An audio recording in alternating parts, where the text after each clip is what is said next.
আসিফ বলেছে বিএনপির এক নেতার ইন্ধনে ইশরাকের আন্দোলন হয়েছে।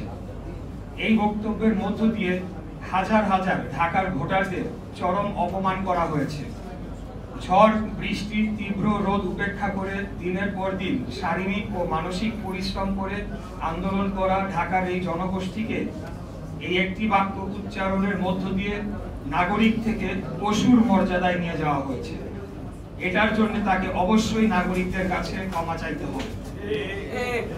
দ্বিতীয়, আসিফ আরেকটা কথা বলেছে, ইশরাককে মিসগাইড করা হয়েছে। এই বক্তব্যের মধ্য দিয়ে তিনি ঔদ্ধত্যপূর্ণ আচরণ করেছেন। তিনি অন্যদের চেয়ে নিজেকে শ্রেষ্ঠ এবং আমাকে ব্যক্তিগতভাবে চরমভাবে হেয় করেছেন। আমাদের ঢাকা নগরবাসীর স্বতঃস্ফূর্ত এই আন্দোলনকে এইভাবে অপমান করার বিরুদ্ধে তীব্র নিন্দা ও প্রতিবাদ জানাচ্ছি। ঢাকার অধিবাসীদের প্রতি চরম অবমাননা করে এই বক্তব্যের জন্য তাকে ক্ষমা চাওয়ার দাবি জানাচ্ছি।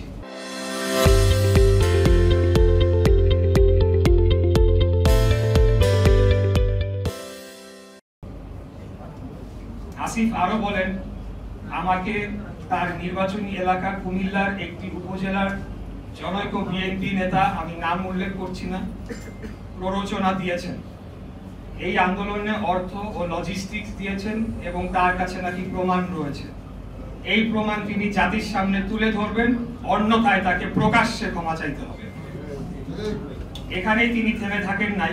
তিনি বলেছেন বিএনপির একটি অংশের সরকারের সাথে বোঝাপড়ার দূরত্ব তৈরি হওয়ার কারণে আমাকে ব্যবহার করা হয়েছে। তিনি বিএনপির মতো ঐতিহ্যবাহী পুরনো বৃহৎ রাজনৈতিক দলকে হেয় করেছেন এবং একটি অসত্য অভিযোগ তুলেছেন। তিনি নিজেকে বিশাল কোনো মহামানব হিসেবে উপস্থাপন করেছেন। উনি হয়তো ভুলে গেছেন ওনার জন্মের আগে বিএনপির জন্ম হয়েছে। আসিফ এটাও বলেছে, আমার পক্ষ থেকে যারা নেগোশিয়েট করতে এসেছেন তারা সোললি আমার পক্ষে নেগোশিয়েট করেন নাই। আমার অর্থাৎ আমার বিষয়টি সম্পূর্ণ আইনি, এখানে নেগোশিয়েট করার কোনো সুযোগ নেই। আদালত স্পষ্ট করে রায়ের মাধ্যমে কি করতে হবে তা বলে দিয়েছে।